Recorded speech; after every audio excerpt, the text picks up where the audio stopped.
Maharashtra times ऑनलाईनमध्ये आपल्या सर्वांचं स्वागत आहे. महाराष्ट्रामध्ये वेगवेगळ्या भागामध्ये गेल्या 10-15 दिवसांत पाऊस पडतोय आणि यामुळे याचे परिणाम महाराष्ट्रामध्ये होताना पाहायला मिळत आहे. मात्र या पावसाचा परिणाम आता राजकारणामध्ये देखील होताना पाहायला मिळतोय. राज ठाकरे यांनी पुण्यामध्ये पत्रकार परिषदेमध्ये सांगितलं होतं की पुण्यामध्ये या ठिकाणचे उपमुख्यमंत्री नसताना या ठिकाणच्या धरणाचं पाणी सोडलं आणि त्याला प्रत्युत्तर म्हणून अमोल मिटकरी यांनी सुपारीबाज असा उल्लेख राज ठाकरे यांचा केला. त्यानंतर मनसे कार्यकर्ते आक्रमक झाले आणि त्यांनी अमोल मिटकरी यांची गाडी फोडली. त्यानंतर एका कार्यकर्त्याचा मृत्यू झाला. यानंतर या सगळ्या याचे परिणाम राजकारणामध्ये उमटताना पाहायला मिळतात. या सगळ्या विषयावर बोलण्यासाठी आपल्यासोबत मनसेचे ज्येष्ठ नेते प्रकाश महाजन आहेत. सर, मला एक सांगा, ज्यावेळेस शब्दांनी त्यांनी ज्यावेळेस राज ठाकरे बोलले त्यानंतर अमोल मिटकरी यांनी त्याला उत्तर दिलं. मात्र शब्दांनी दिलेल्या उत्तराला तुम्ही जर का गाडी फोडताय तर त्याचं तुम्ही समर्थन करता? आमचा जो तरुण सहकारी जय मालवकर या सगळ्या घटनेमुळे दबावात येऊन त्याचा मृत्यू झाला, मी सर्वप्रथम त्याला श्रद्धांजली वाहतो. पक्ष आणि माझे नेते राज ठाकरे त्याच्या परिवाराच्या मागे खंबीरपणे आम्ही सर्व अर्थाने उभा राहू. विषय असा आहे की पुण्यामध्ये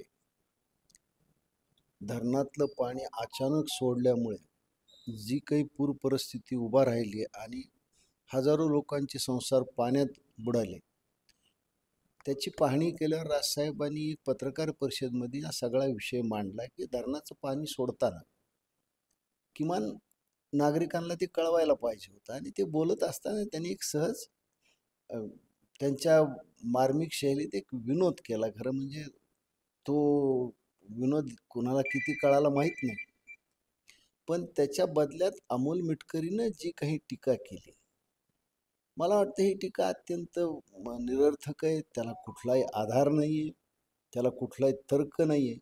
आणि अमोल मिटकरी सारख्या एखाद्या प्रवक्त्याने अशी टीका करणं आणि त्याच्यातून मनसे कार्यकर्त्यांच्या भावना क्षुब्ध झाल्या आणि त्यातून हा प्रकार घडला.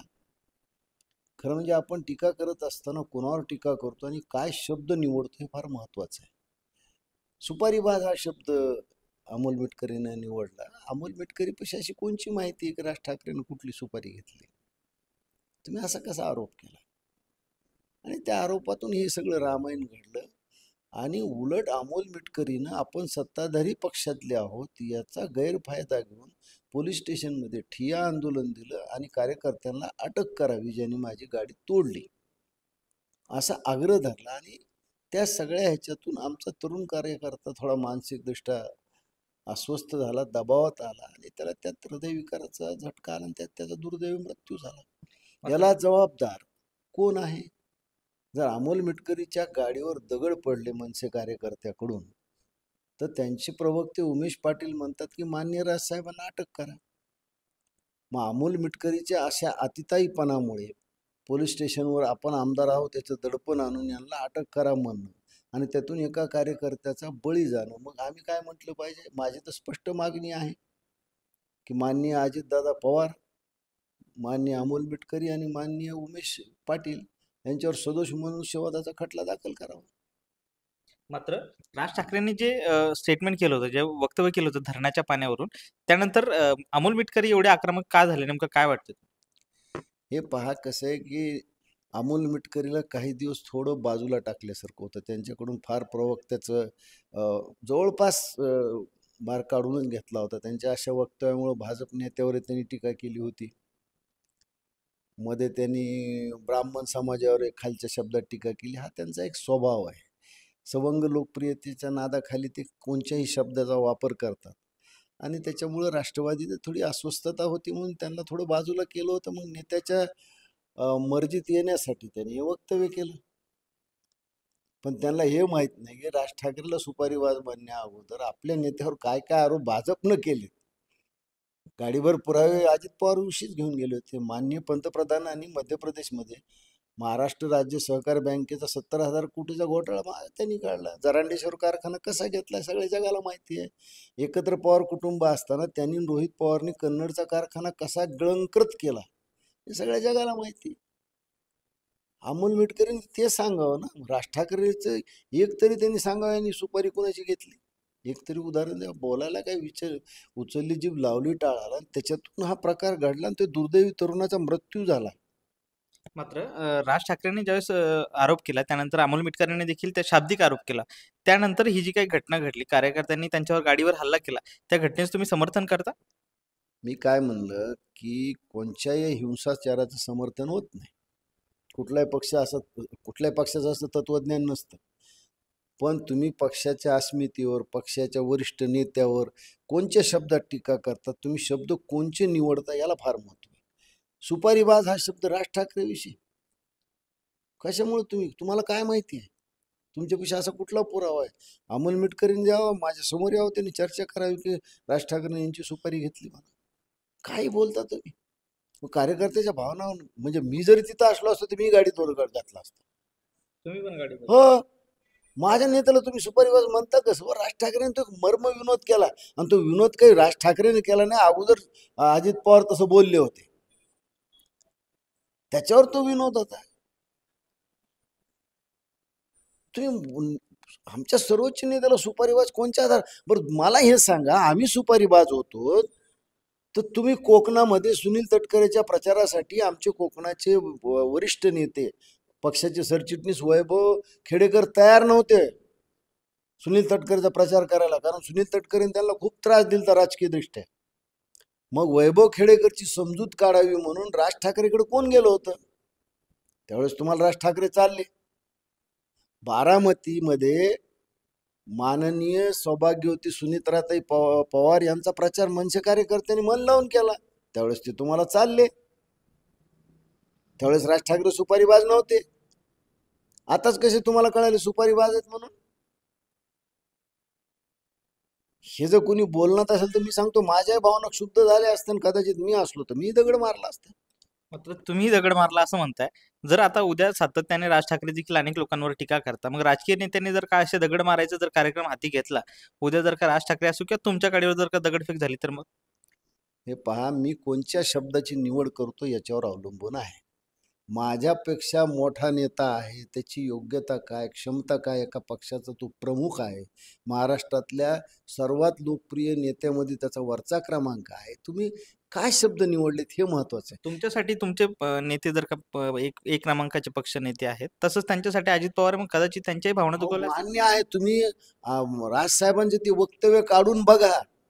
त्या वक्तव्यामध्ये राजसाहेब असं काही बोललेले नाहीत की ज्याने त्यांच्या नेत्याचा अपमान होईल. त्यांच्या नेत्यानेच हे माग प्रतिक्रिया दिली होती की धरणात पाणी नाही तर मी काय तिथं जाऊन हे करू. त्याच्यावर त्यांनी विनोद केला. ते काही नवीन निर्माण केलेला विनोद नाही. त्याच्यावर अमोल मिटकरी सुद्धा आपलं राजसाहेबावर त्यांच्या एखाद्या सोयीवर टीका करू शकले असते. सुपारीबाज म्हणतात कसे हो? मला अमोल मिटकरीजवळ कुठला पुरावा आहे? आमच्याजवळ तरी पुरावा आहे की अजित पवार हे असं बोलले होते. अमोल मिटकरीजवळ कुठला पुरावा सांगा ना. तुम्ही कोणत्याही शब्दात जर कोणत्या नेत्यावर टीका करतील तर सर्वसामान्य कार्यकर्त्याची समज किती असते त्याच्या दृष्टीने त्याचा नेता सर्वोच्च असतो. जर तुम्ही एवढे प्राध्यापक असून जर तुम्हाला समज नाही की आपण कोणते शब्द निवडावे, तर त्या बिचाऱ्याच्या हातात दगड येणारच किंवा त्यांना कसा दोष देता येईल? ती अमोल मिटकरीने जी क्रिया केली त्याची ती प्रतिक्रिया होती. अमोल मिटकरीने ते शब्द वापरले नसते तर ते चर्चा करायला गेलते, त्याने तिथं विश्रामगावर गोंधळ घातला. म्हणून या बोलण्याला काही अर्थ नाही, आणि हा सर्वस्व दोष अमोल मिटकरीच्या वाचाळपणाचा आहे. बरं, त्याच्यानंतर ज्यावेळेस गाडीवर हल्ला झाला त्यानंतर मिटकरी आक्रमक झाले आणि त्यानंतर ते म्हणाले की अशा खुणशी पक्षाच्या लोकांना लाथ मारून बाहेर काढलं पाहिजे महायुतीतून. अमोल मिटकरीचं सामान्य ज्ञान खूप कमी आहे. आम्ही महायुतीत कधीच नव्हतो, तर आम्हाला काय बाहेर काढणार आहेस तू? महायुतीला आमची गरज होती, आम्ही महायुतीत कधीच नव्हतोच. आम्ही फक्त माननीय मोदी तिसऱ्यांदा पंतप्रधान व्हावे म्हणून भारतीय जनता पक्षाला आणि आपत धर्म म्हणून राष्ट्रवादीला पाठिंबा दिला होता. आमचा विधानसभेशी आता या राष्ट्रवादीशी काय, कोणाच्या राष्ट्रवादीशी आमचा काही संबंध नाही, आणि आम्ही महायुतीचे घटक आहोत सध्या तरी. त्यानंतर ते म्हणतात की आम्ही आपलं सरकार असतानाही लोक आमच्यावर जीव घेणं हल्ला करतायत, मग सर्वसामान्य लोकांचं काय? हा चांगला प्रश्न मिटकरीने विचारला. हे तुमचं सरकार आहे, तुमचा उद्दामपणा एवढा आहे सरकार असल्याचा की तुम्ही माझ्या सर्वोच्च नेत्याला सुपारीबाज म्हणता, पोलीस स्टेशनमध्ये बसून दडपण आणता. हा, आणि तुम्ही काय काय नाही केलं सरकारचं, आता आम्हाला कशाला तोंड उघडायला लावता म्हणा. सरकार असताना तुम्ही काय केलं हे आम्हाला नका तोंड उघडायला लावू. पण तुम्हाला म्हणजे कुठं ना कुठं तुम्हाला तुमचा प्रतिकार करणारा माणूस भेटतच असतो. त्यानंतर ते म्हणाले की कुणाच्या चिथावणीनंतर 26 वर्षाच्या युवकाचा जीव गेला. त्या परिवाराला मी भेटणार आहे आणि कष्टाळू मायबापाचं लेकरू गेलं याचं दुःख आहे. त्यामुळे ज्यांच्यामुळे जीव गेलाय त्या पक्षप्रमुख राज ठाकरे यांनी तिथे येऊन त्या घरच्यांची भेट घेतली पाहिजे. हा सल्ला अमोल मिटकरीने आम्हाला देऊ नये. माझी आत्ताची माहिती आहे की आमचे सन्माननीय युवा नेते अमित ठाकरे हे अकोल्याला येऊन त्यांची भेट घेणार आहे. दौऱ्यावर राजसाहेब भेट घेतील. तो आमचा कार्यकर्ता आहे, त्याचा परिवार उघड्यावर पडणार नाही. अमोल मिटकरीने या घटनेचा असा गैरफायदा घेण्याचं काहीही कारण नाही. मात्र ते पुन्हा म्हणतात की ह्या हल्ल्याला मी काही घाबरत नाही. कुणाला यायचं त्यांनी माझ्या घरी यायचं आणि मग समोरासमोर लढायचं. विंचवाची नागी कशी ठेचायची हा मला चांगल्या प्रकारे माहिती आहे. जे आता एवढे दगड घालून त्याची नांगी ठेचली तरी अजून नांगी शिल्लकच आहे का त्यांची? पुन्हा असं वक्तव्य करा, पुन्हा ठेचू.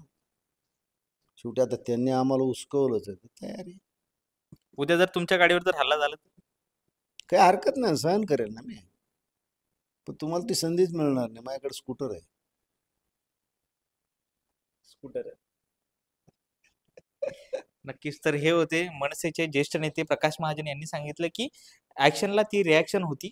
जे काही अमोल मिटकर यांनी असं वक्तव्य करायला नको होतं, त्या वक्तव्याचा त्यांनी चुकीचा अर्थ घेऊन असं स्टेटमेंट केलं. त्यानंतर ही परिस्थिती उद्भवली. मात्र ज्या मुलाचा मृत्यू झालाय तो आमचा पक्षाचा कार्यकर्ता होता. त्याच्या कुटुंबाला आम्ही उघड्यावर पडू देणार नाही. त्याचबरोबर राज ठाकरे आणि अमित ठाकरे त्यांची भेट घेतील असं देखील त्यांनी सांगितलंय. मात्र आता पुन्हा जर असं काही स्टेटमेंट करत असतील आणि जर का आव्हान देत असतील तर त्यांच्या पुन्हा नागे ठेचल्या जाईल असं देखील त्यांनी सांगितलं. सुशील राऊत, महाराष्ट्र टाइम्स, छत्रपती संभाजीनगर.